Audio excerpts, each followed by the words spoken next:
If you drive through South Dakota long enough, you'll come across a beautiful statue representing a fancy shawl dancer.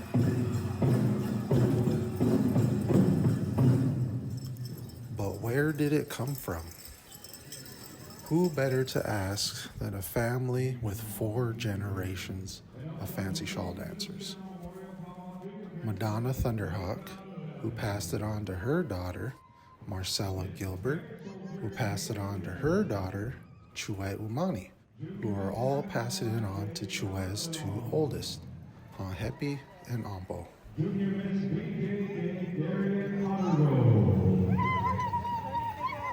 Little Miss Standing Rock Elementary School, Megan Irving.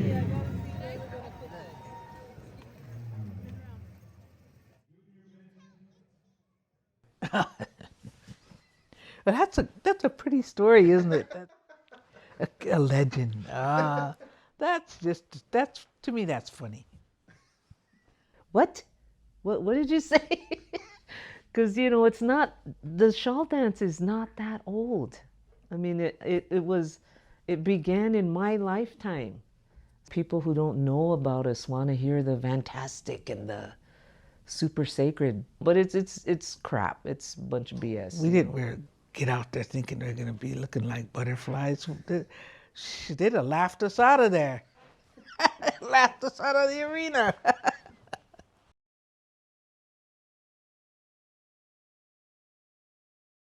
Came from right here.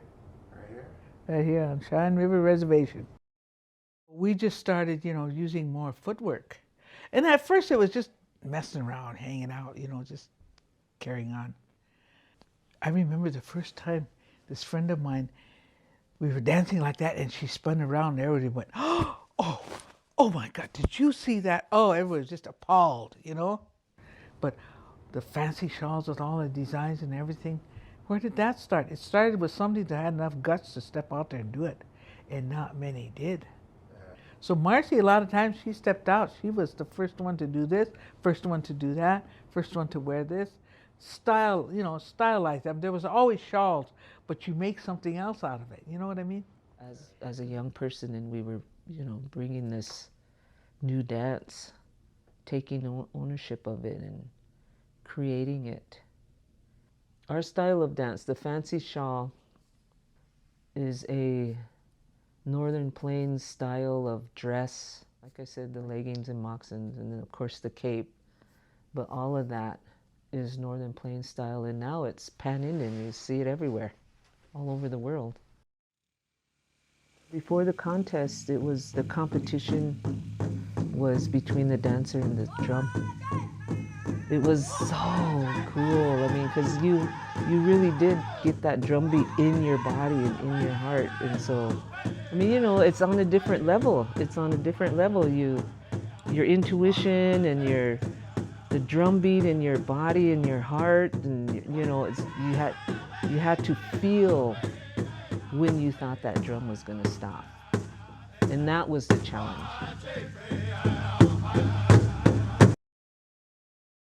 When I'm getting my granddaughters ready to dance, taking the time to braid their hair and to make their dresses and shawls and to do the beadwork, or makes me feel good that I can do that for them. And then to watch them dance is just a delight. I just love it. And I'm hoping that I can continue to get them what they need so they could stay on the dance floor, because that's a really good place to be. It's going to be a lot of work, but that's what grandmas are for.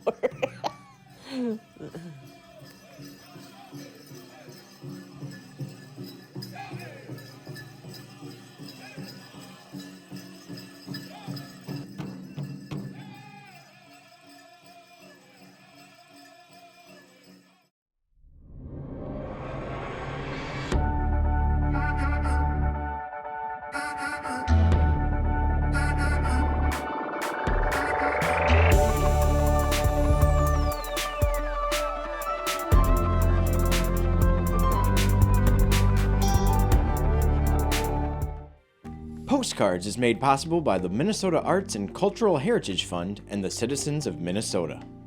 Additional support provided by Margaret A. Cargill Philanthropies. Mark and Margaret Yakel-Julien on behalf of Shalom Hill Farms, a retreat and conference center in a prairie setting near Windham, Minnesota. On the web at shalomhillfarm.org.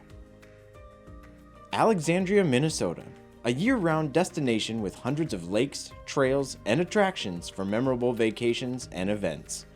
More information at explorealex.com. A better future starts now. West Central Initiative empowers communities with resources, funding, and support for a thriving region. More at wcif.org.